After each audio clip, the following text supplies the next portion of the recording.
À Gand, la pluie s'est arrêtée sur les coteaux.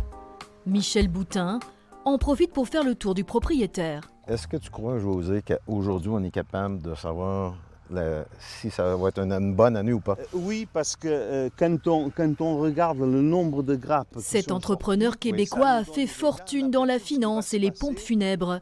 S'il a désormais choisi de se consacrer au vin, c'est parce qu'il fonctionne avant tout au coup de cœur. Quand je prends un secteur, c'est parce que je suis passionné par le secteur et j'ai le goût d'apprendre.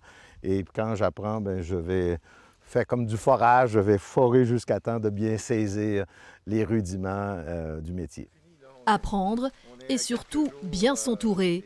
13 salariés travaillent sur le domaine. Certains, comme Georges de Almeida, le maître de chez, sont là depuis plusieurs dizaines d'années. Mais tout va bien, c'est magnifique. La cohabitation avec leur nouveau patron canadien se passe pour le mieux.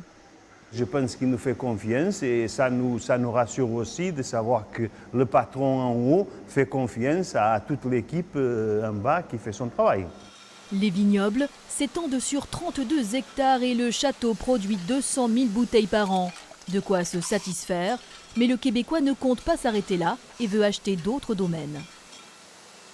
L'idée, c'est de compléter l'offre, particulièrement au niveau des produits bio, au niveau œnotouristique, et puis par la suite d'aller dans d'autres appellations.